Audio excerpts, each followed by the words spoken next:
ground steel shaft.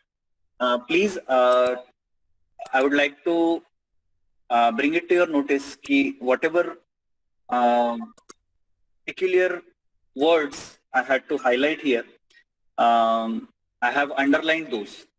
Okay, so you have to pay a serious attention to the underlined words. Fine.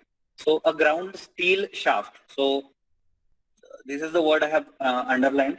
50 mm diameter, rotates at 1200 rpm in lathe turned bearing, which is 40 mm long.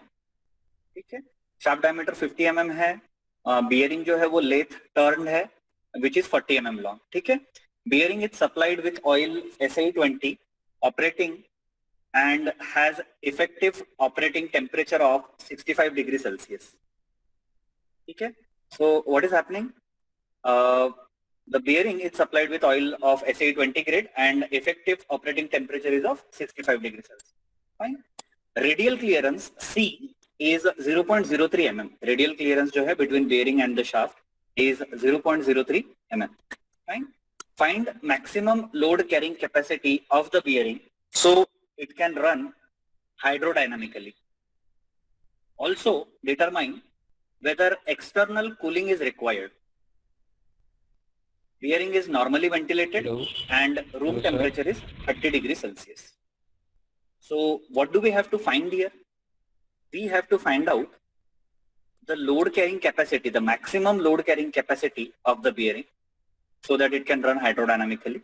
And we also have to determine whether external cooling is required or not. So this is a very nice numerical which I came across. So basically you have to find out the term W, which was given. W, that is load carrying capacity of the bearing, was given in the last numerical, but here in this numerical you have to find out the load carrying capacity. Also you have to find out whether external cooling is required or not. Now how do we find out whether the external cooling is required or not? We can find it out by calculating the values of Hg, that is heat generated, and Hd, that is heat dissipated. Now heat generated, as the name suggests, कि जब भी आपका journal bearing काम कर रहा है तब कुछ हीट जनरेट होगा, वो हीट कितनी जनरेट हो रही है, और हीट डिसिपेटेड मतलब उस बेयरिंग में से कितनी heat per unit time dissipate हो रही है. ठीक है, VAT per joule per second, that is watt, कितनी हीट पर सेकंड डिसिपेट हो रही है. Now if Hg is equal to Hd, मतलब जितनी हीट जनरेट हो रही है उतनी ही हीट अगर डिसिपेट हो रही है तो आपको एक्सटर्नल कूलिंग की जरूरत नहीं है. बट अगर हीट जनरेशन ज्यादा है और हीट डिसिपेशन कम है तो धीरे धीरे बियरिंग का टेम्परेचर बढ़ते जाएगा, धीरे धीरे बियरिंग का टेम्परेचर बढ़ते जाएगा. And in that condition you will have to go for external cooling. So basically in this numerical you have to find out the value of W, that is load carrying capacity. Secondly you have to find out the values of Hg and Hd, and you have to compare those values. Fine. This is a very nice numerical which has been asked in summer 2002 exam. अच्छा numerical है, we will take it in the class. Fine. Now what is the given data? First of all shaft diameter दिया हुआ है, so D is given, small d. Journal जो bearing का जो length है वो 40 mm दिया हुआ है, तो यहाँ से हम L/D का रेशियो निकाल सकते हैं 0.8. ठीक है, यहाँ पे एज्यूम L/D = 1 लिखा हुआ है, इसका रीजन मैं आगे में डिस्कस करूंगा. ठीक है, फिलहाल आपको ये समझ के चलना है कि L/D अगर 1 के क्लोज मिलता है तो आपको राउंड अप करके 1 ले लेना है उसको. ठीक है. Now second thing what is given is oil का ग्रेड दिया हुआ है SI20 और ऑपरेटिंग टेम्परेचर है वो 65 डिग्री सेल्सियस दिया हुआ है. ठीक है, रेडियल क्लियरेंस C की वैल्यू दी हुआ है 0.03. ठीक है. नाउ वो डेटा हम लोग लिख लेते हैं, L लिख लिया, D लिख लिया, RPM लिख लिया 1200 RPM को हमने RPS में कन्वर्ट कर लिया. ये हम कैसे करते हैं मैं डिस्कस कर चुका हूँ. You have to divide RPM by 60 so as to get the value in RPS, that is rotations per second. मैं आपके लिए करके दिखाता हूँ. Divided by 60 gives us 20 RPS. So we have written 20 RPS here. Fine. Oil SI20 दिया हुआ है, temperature of oil जो ऑपरेटिंग टेम्परेचर 65 डिग्री सेल्सियस दिया हुआ है, radial clearance is 0.03 mm, that is given. कभी कभी इस क्लियरेंस को डायमेट्रल क्लियरेंस करके भी दिया रहता है. थोड़ा सा ध्यान देना यहाँ पे कि कभी कभी इस क्लियरेंस को न्यूमेरिकल में डायमेट्रल क्लियरेंस करके भी दिया रहता है. तो आपको ध्यान में रखना है कि अगर डायमेट्रल क्लियरेंस दिया हुआ हो तो diametral clearance has to be divided by 2 so as to get the radial clearance. जो हम ये C लिखते हैं, it is radial clearance, it is not diametral clearance. If diametral clearance is given in the numerical, you have to divide it by 2 so as to get the radial clearance. Fine. Now, since और room temperature कितना दिया हुआ है 30 degree Celsius और normally ventilated, ठीक है, तो ये हमने लिख लिया, एम्बिएंट टेम्परेचर 30 डिग्री सेल्सियस है और नॉर्मली वेंटिलेटेड है. External cooling is now what is asked, W is asked, and secondly what is asked, external cooling will be required if Hg is greater than Hd. That is what I told you. Fine. Now how to approach this problem, how to approach this problem. Fine. थोड़ा सा यहाँ पे एक नई चीज है, आपको यहाँ पे H mean, that is minimum film thickness, ये दिया नहीं है यहाँ पे कहीं पे भी. लास्ट न्यूमेरिकल में इट वाज गिवन और we could easily find it from the figures, जो अपने पास ग्राफ्स थे उसमें से हम इजीली फाइंड आउट कर सकते थे minimum oil film thickness. Here you have to take a little different way to find out that minimum oil film thickness, ठीक है, बिकॉज उस मिनिमम ऑयल फिल्म थिकनेस से आपको कोएफिशिएंट ऑफ फ्रिक्शन मिलेगा और कोएफिशिएंट ऑफ फ्रिक्शन से आप Hg निकाल पाओगे, बराबर.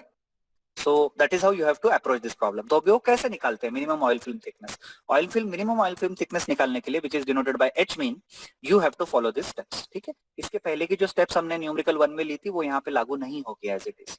Now first of all we have radius and we have clearance. See, diameter is 50 mm, so radius is 25, radial clearance दिया हुआ है 0.03, तो R by C वाला जो रेशो है वो हमको एक मिल जाता है, ठीक है. It is 25 divided by 0.3. Let us calculate 25 divided by 0.3. It comes out to be 83.33. ठीक है, यहाँ पे for some reason 0.03, 25 divided by 0.03. So 833.33 is the R by C ratio that you are getting. ठीक है, अपने पास R भी available है और C भी अवेलेबल है, तो हमने R by C का रेशियो यहाँ पे निकाल लिया. Now next thing we have to do is we have to find out H mean. H mean is what? Minimum oil film thickness. और उसके लिए क्या प्रोसेस है ये हम यहाँ से देख सकते हैं. क्या प्रोसेस है? सबसे पहले आपको टेबल नंबर 3-6 को रेफर करना है. टेबल नंबर 3-6 को आपको रेफर करना है. So let us go to table number 3-6.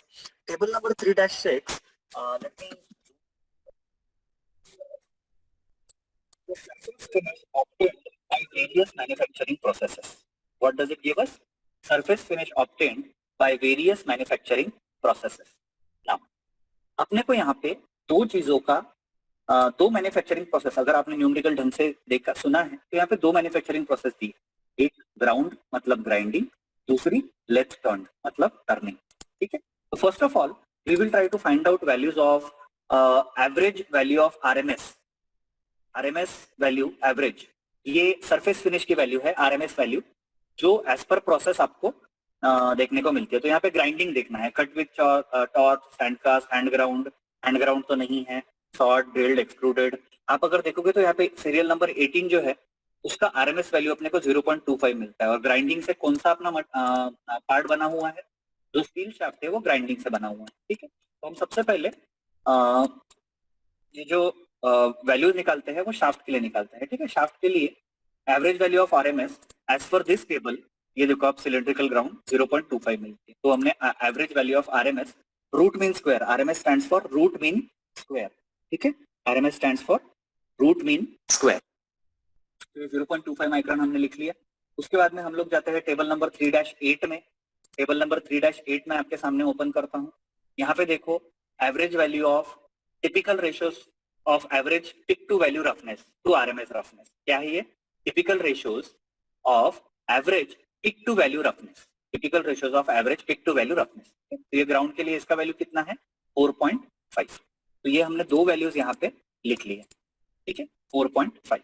So as per this table 3-8, we basically get pick to value divided by RMS as equal to pick to value surface roughness. ठीक है, pick to value surface roughness of the shaft divided by RMS value should be equal to 4.5 as per this table, table number 3-8.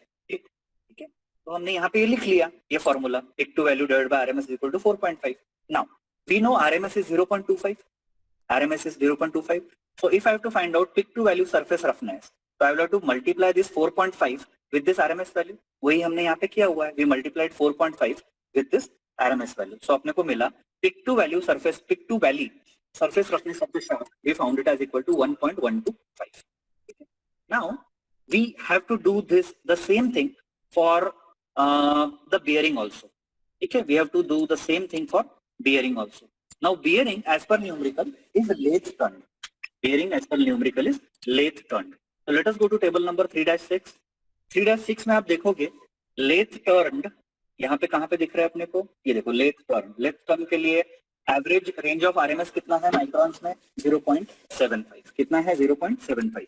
तो वो 0.75 हमने यहाँ पे लिख लिया. ठीक है, average value of roughness RMS, root mean square value. ठीक है, उसके बाद में 3-8 के हिसाब से let us go to table number 3-8. टर्न के लिए कितना है एवरेज वैल्यू ऑफ रेशियो, 5. ठीक है, so we got ratio of peak to valley surface roughness for bearing divided by RMS of 5. Now RMS is 0.75. When we multiply 5 with 0.75, we get 3.75 micron. We get 3.75 micron. So what we got? We got micron value of or pick to value surface roughness of shaft as 1.125 and pick to value surface roughness of pick to value. I am constantly saying value as value. Please don't mind. Pick to value surface roughness of bearing, we got it as 3.7. And the minimum oil film thickness H mean is addition of these two. The minimum oil film thickness is addition of these two. Addition of surface roughness of shaft and addition of surface roughness of bearing. Because it is very intuitive. देखो जितना surface roughness shaft का है, जितना surface roughness bearing का है, उतना अगर अपन ने oil film thickness दे दिया तो addition उन दोनों का उतना अगर हमने oil film thickness दे दिया तो surface shaft का जो roughness है वो बेयरिंग को बॉदर नहीं करेगा और बेयरिंग का जो रफनेस है वो शाफ्ट को बॉदर नहीं करेगा. ठीक है, so therefore minimum oil film thickness we got it as the addition of surface roughness values of shaft as well as bearing. ठीक है, तो ये अपने को 4.875 माइक्रोन मिला, जिसको हम सेफर साइड के लिए 5 माइक्रॉन्स ले लेते हैं. ठीक है, now 5 microns is equal to 5/1000 which is equal to 0.005 mm. Alright, so we got the value of H mean, that is minimum oil film thickness, as 0.005.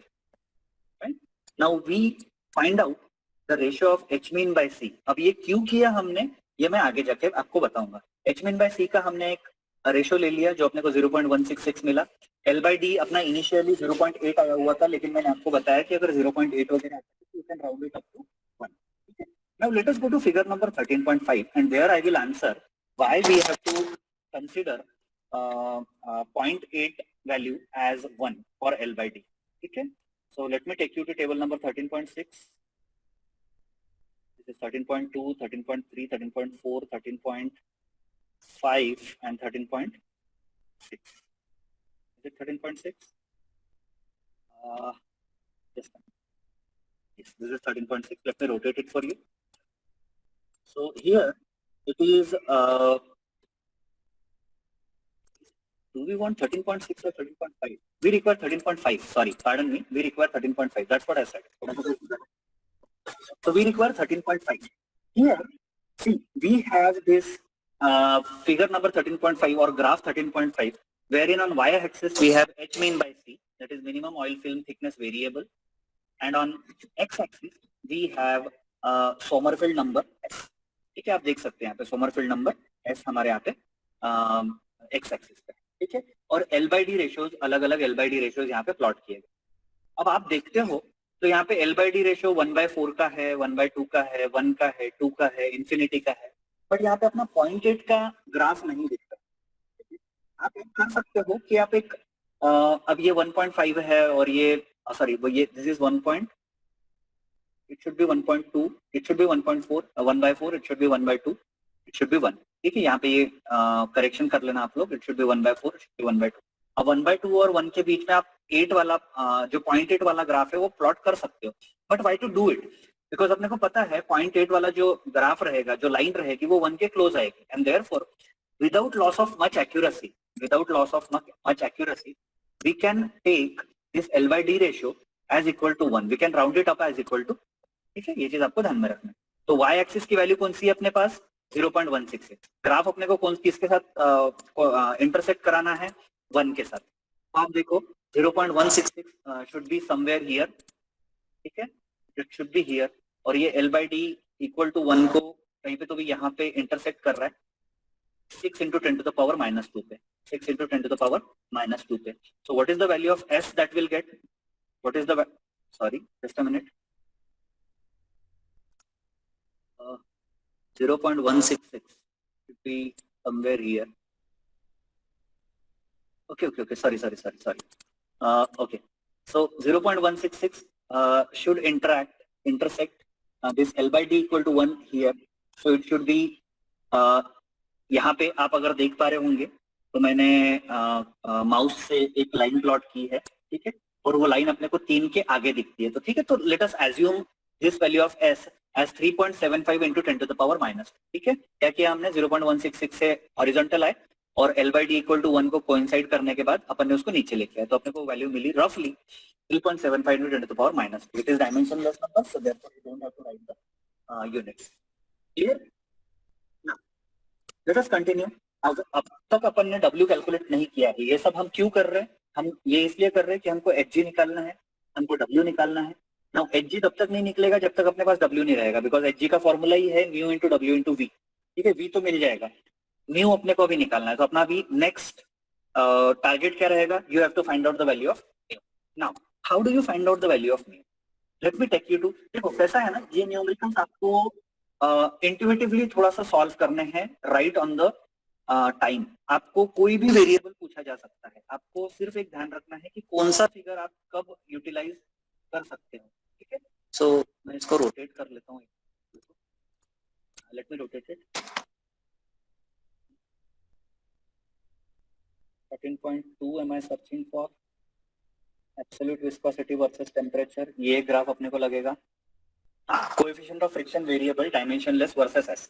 Now see, coming to this particular figure number 13.3. यहाँ पे देखो. Now do I have the value of S? जो हमने अभी 13.5 से निकाला. हाँ. मेरे पास क्या L by D का रेशो है? हाँ. क्या मेरे पास, क्या मैं S की वैल्यू L by D के रेशो पर अगर लेके गया, जो अपनी S की वैल्यू 3 पॉइंट समथिंग आई हुई है 3.75, तो रफली अगर 3.75 की वैल्यू अगर मैं L by D equal to 1 पे लेके जाता हूँ जो यहाँ पे है, तो क्या मैं इसको हॉरिजॉन्टल ले जाने के बाद मुझे कोएफिशिएंट ऑफ फ्रिक्शन वेरिएबल मिल जाएगा ना. What is coefficient of friction variable? मैंने लास्ट लेक्चर में आपको बताया था, it is R by C into mu. क्या है वो variable? R by C into mu. तो अपने को ये क्या 1 पॉइंट समथिंग मिल रहा है R by C into mu. तो वही हमने यहाँ पे इस अगले स्टेप में किया हुआ है, ठीक है. उसके पहले क्या करना है अपने को? Z की वैल्यू निकालनी है. Z की वैल्यू कैसे निकालेंगे? फिगर नंबर 13.2 से. Let us go to figure number 13.2. यहाँ पे आप देखो ऑपरेटिंग टेम्परेचर दिया हुआ है विच इज 65 डिग्री सेल्सियस, और ऐसे ही ऑयल का ग्रेड दिया हुआ है, तो 65 को मैं ऐसे ही 20 पे ले जाता हूँ, ठीक है, because operating temperature 65 degree Celsius दिया हुआ है और ऐसे ही 20 ऑयल दिया हुआ है, तो यहाँ पे इंटरसेक्ट होके ये 20 से थोड़ी सी ज्यादा अपने को वैल्यू एब्सोल्यूट विस्कोसिटी की मिलती है, ठीक है. तो एब्सोल्यूट विस्कोसिटी की 20 मेगापास्कल या फिर 21 मेगापास्कल सेकंड, ये एब्सोल्यूट विस्कोसिटी हम लोग लिख लेते हैं, ठीक है. यहाँ पे 20 लिखा हुआ है. आपको अगर ऐसा लगता है कि ये वैल्यू 21 के करीब है तो you can write it as equal to 20. ये रफली अगर मैं यहाँ पे भी ले जाता हूँ तो ये आपको 20 मिल जाती है वैसे भी, ठीक है. तो 20 हमने यहाँ पे लिखा हुआ है. तो 20 लिखने के बाद हमने क्या किया? हमने Z का फॉर्मूला लिख लिया, S का फॉर्मूला लिख लिया, सॉरी कौन सा, what is S? It is Sommerfeld number. S का फॉर्मूला लिखने के बाद S की वैल्यू अपने पास अवेलेबल है. Z की वैल्यू हमने अभी निकाली, N अपन ने RPS में निकाला. P हमने कहाँ पे कैलकुलेट किया हुआ है? P I could not find, where did we find P? P हमने अब तक कैलकुलेट नहीं किया तो हमने P लिख दिया. R by C की वैल्यू अपने पास अवेलेबल है, हमने इनिशियली किया, इंटू 10 टू पावर -9. तो यहाँ से एक P अननोन बच जाता है, P अननोन, और वो अपने को मिलता है 7.5 मेगापास्कल, ठीक है. क्या मिलता है अपने को? 7.5 megapascal. Now in last numerical we have seen a formula where this P, bearing pressure, is nothing but load divided by L into D. What is this bearing pressure P? It is load divided by length into diameter. यहाँ पे वो formula हमने लिख लिया, आपको पता है W unknown है, तो W यहाँ से मिल गया और अपन ने इसका load carrying capacity find out कर, ठीक है. तो व्हाट डिड वी डू? हमने सोमरफेल्ड नंबर निकाला. हमने सोमरफेल्ड नंबर और ऑयल ग्रेड से, देखो सोमरफेल्ड नंबर और ऑयल ग्रेड से फिगर नंबर 13.2 से हमने Z की वैल्यू निकाली. हमने सोमरफेल्ड नंबर का फॉर्मूला लिखा, उसमें Z की वैल्यू लिखी, उसमें P अननोन था, P अननोन लिख दिया, और P का फॉर्मूला W अपॉन LD लिख के अपन ने W यहाँ पे calculate. So what is the load carrying capacity of this hydrodynamic bearing? It is 15, roughly 15.01 kilonewton, ठीक है. Now again from table 13.3, जैसे कि मैंने आपको बताया 13.3 पे आते हैं. 13.3 पे अपना 3.75 समथिंग ये है. यहाँ से मैं L by D equal to 1 पे लेके गया, L by D equal to 1 से मैं लेफ्ट y एक्सिस पे जब लेके गया तब मुझे लेस देन 2 ये कोएफिशिएंट ऑफ फ्रिक्शन वेरिएबल की वैल्यू मिलती है which is r by c into mu। तो देखो from figure number 13.3 as per this figure, जैसे कि मैंने बोला 2 से कम मिलनी चाहिए, तो ये वैल्यू रफली अपने को r by c into mu की वैल्यू 1.7 मिलती है। Now I have the value of r by c, I only unknown is mu, तो mu यहाँ से मिल गया 0.002। जो पहली चीज निकालनी थी dynamic load carrying capacity of hydrodynamic bearing, वो हमने यहाँ पे कैलकुलेट कर लिया। ठीक है, अभी हमको क्या कैलकुलेट करना है, Hg और Hd। नाउ अपने को पता है Hg निकालने के लिए अपने को म्यू चाहिए, देयरफॉर इसके पहले वाले स्टेप में हमने म्यू भी कैलकुलेट कर लिया। Now I have the value of mu, I have the value of W, we have to find out. Now we can be find out by pi into D into N. आपको पता है diameter सिर्फ आपको metre में लेने का है क्योंकि अपने को वी मीटर पर सेकंड में, तो अपने को Hg की वैल्यू 96.22 वैट मिलती है। तो नेक्स्ट थिंग, एक्सटर्नल कूलिंग लगती है कि नहीं ये अपने को निकालना है, तो उसके लिए अपने को हीट डिसिपेटेड भी निकालना जरूरी है। ठीक है ना, हीट डिसिपेटेड का फॉर्मूला अगेन फ्रॉम, आपको टेबल नंबर अब तक पता हो गए होंगे, फिर भी मैं एक बार आपको टेबल नंबर दिखा देता हूँ। Hg और Hd का फॉर्मूला हमने कहाँ से लिया, ओके, Hg का formula mu into W into V यहाँ से लिया, और Hd का फॉर्मूला हमने K into A into T B minus T A यहाँ से लिया। ठीक है, यहाँ से अपने को K का वैल्यू 3.67 वाट पर मीटर स्क्वायर मिलता है बिकॉज गुड वेंटिलेशन है। ठीक है, और देखते हैं हम लोग आगे। K का वैल्यू हमको मिल गया, A is equal to L into D अपने को पता है, T B minus T A plus 18 का स्क्वायर। नाउ टी ऑयल अपने को पता है, T oil is equal to 2 times T B minus T A plus T A. ये कहाँ से फॉर्मूला मिला, अगेन यहाँ से, T oil is 2 into T B minus T A plus T A. तो यहाँ से बेसिकली हमको करना क्या है, टीबी अपने को टीबी माइनस टी ए की वैल्यू मिलती है, टीबी माइनस टी ए की वैल्यू हमने यहाँ पे पुट कर ली, तो हीट डिसिपेशन अपने को मिला 15.3 वैट पर metre square. That is heat generated is 96.22 watt whereas heat dissipated is 15.3 watt. Heat generated अपने को ज्यादा लिख रही है, that means external cooling will be, ठीक है, सॉरी एचडी की वैल्यू, सॉरी नॉर्मल वेंटिलेशन के लिए this is the value of K that we have written 15.3, please pardon me. तो ये हमने यहाँ पे लिख लिया। उसके बाद में नॉर्मल वेंटिलेशन के हिसाब से 15.3 मिलता है, और अगर अपन गुड वेंटिलेशन लेते हैं तो अपने को 38.56 मिलता है। But in this case also Hg जो है वो 96 है, whereas Hd जो है वो 38.56 वैट है। We can find out that Hg is greater than Hd, and therefore I can say that external cooling is required in this.